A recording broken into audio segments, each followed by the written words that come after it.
Olá, povo de Deus, tudo bem com vocês? Para comemorar o Dia das Mães, eu gostaria de falar um pouco sobre Maria de Nazaré, a mulher que foi agraciada por Deus para dar à luz ao menino Jesus. Mas antes de falar do conteúdo, quero te convidar a se inscrever no canal, ativar o sininho para receber as notificações e se o conteúdo é relevante para você, deixa o seu gostei. Agora sim, vamos ao que interessa. O evangelista Mateus, ele interpreta que Maria era a virgem da qual profetizou o profeta Isaías.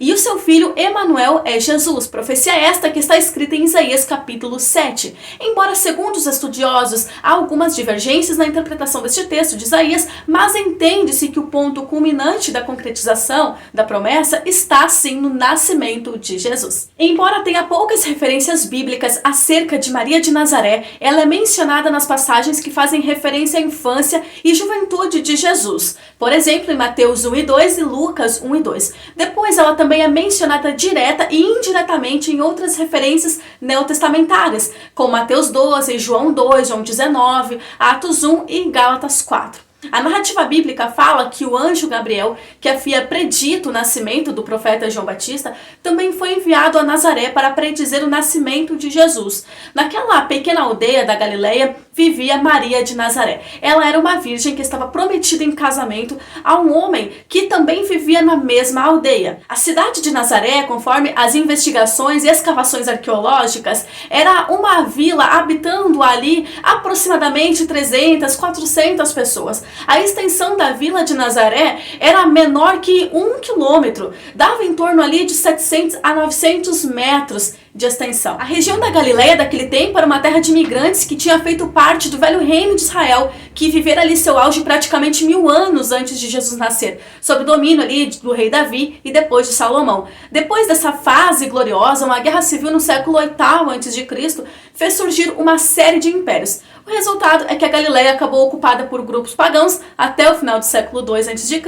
e quando os judeus recuperaram sua independência política, alguns pagãos da região foram convertidos à força ao judaísmo, enquanto novos assentamentos, então ali ocupados por famílias vindas dos arredores de Jerusalém, surgiram na zona rural da Galileia. Os ancestrais de Maria provavelmente estavam entre estes colonos. É interessante saber que Nazaré não é mencionada no Antigo Testamento, de modo que aquele pequeno vilarejo era visto até mesmo com desdém por alguns.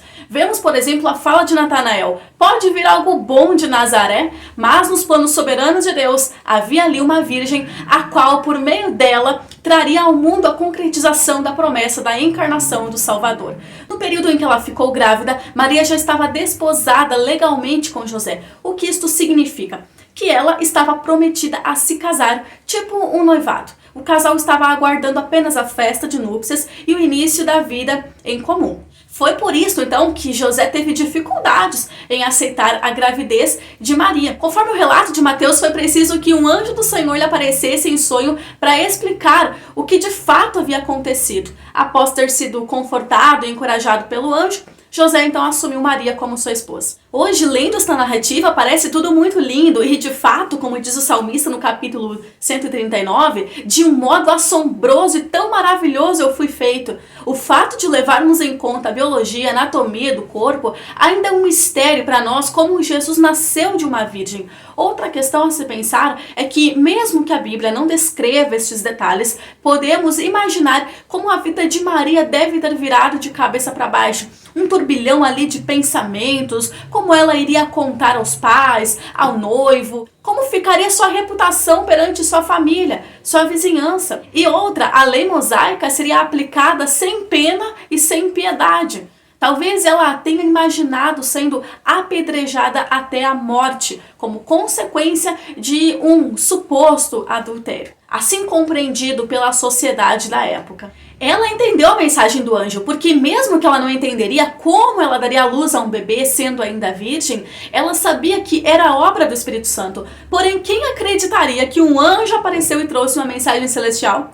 Toda essa glamorização com que a gente fala, né, sobre o privilégio de ela ser mãe do menino, na prática e na realidade da época, isso significou para ela medo, desespero, aflições e preocupações. Tanto que o anjo acalmou ela. Acho magnífica a tradução King James. O tradutor coloca o versículo: não temas, pois recebestes grande graça da parte de Deus. Lucas capítulo 1, verso 30.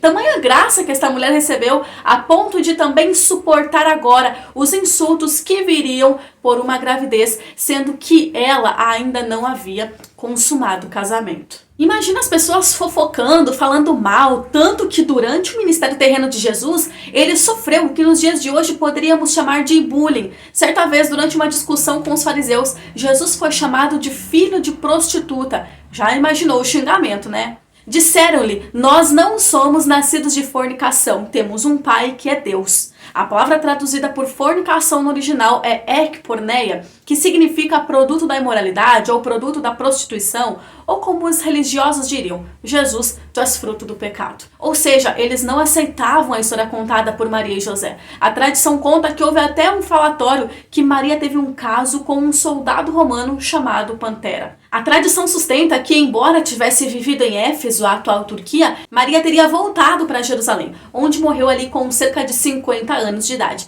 Que fique bem claro que essas informações estão na tradição. A Bíblia não tem nenhum versículo que diga algo em relação a isto. Os arqueólogos encontraram algumas epígrafes de peregrinos que passavam pelo local para venerar um túmulo datado do século I que foi atribuído a Maria, e sobre o qual foi construída ali uma basílica que foi a ela dedicado. É possível que Maria tenha passado sua velhice ao lado do seu filho Tiago em Jerusalém. Não há relatos sobre o fim da vida de Maria, embora a tradição cristã do século IV em diante tenha afirmado que ela foi levada de corpo e alma para o paraíso, na chamada Assunção. E isto não está relatado nas Escrituras. Observe que a tradição é importante para nossos estudos, porém ela traz alguns mitos que foram criados na tentativa de compreender certos elementos de fé inexplicáveis. No caso de Maria de Nazaré, a tradição tenta mostrar que ela era uma mulher diferente, e aí entra o magistério da Igreja Católica, que explica que ela é imaculada,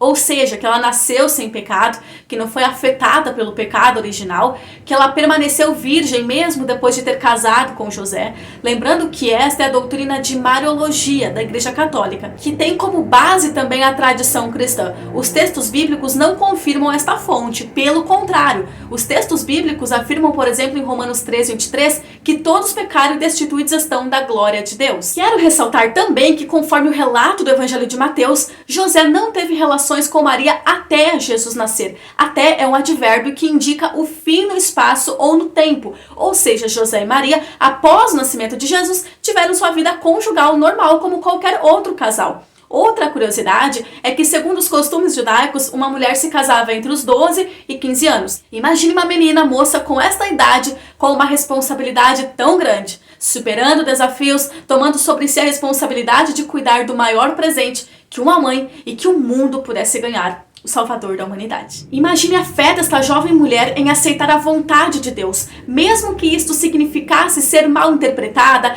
talvez ser excluída do seu convívio familiar, humilhada, desprezada e até rejeitada. Mesmo assim, ela preferiu ouvir e aceitar a vontade de Deus. Maria de Nazaré nos deixa lições tão tremendas. Ela não pensou só em si mesma, quando ela aceitou a vontade de Deus, que a designou para um propósito tão lindo: dar à luz a um menino, ao Salvador do mundo. A escolha de Maria nos faz entender que Deus, ele conhece todos os seus filhos e que ele chama homens e mulheres comuns para participar de maneira extraordinária para ajudar a edificar o seu reino. Maria é exemplo de coragem, de fé, de perseverança no propósito, obediência e submissão ao plano de Deus, ainda que isto custasse tudo. A mulher mais incrível em toda a Bíblia não foi uma guerreira ou profetisa famosa. Foi uma jovem mãe, aparentemente comum, vivendo um chamado único. Não liderou um exército, não arrebatou multidões com discursos, não se envolveu em dramas políticos. Ela foi mãe. Com isso, não quero dizer que mulheres não podem exercer diferentes funções. Minha intenção com essas declarações é dizer que o ofício de ser mãe também é um chamado, pois a criação dos filhos envolve responder uma pequena e profunda pergunta: que legado você quer deixar para este mundo? Nestes tempos de crises familiares, olhamos para Maria como um exemplo de mãe. Que Deus abençoe a sua vida, a sua família. Eu vou ficando por aqui, até o próximo vídeo.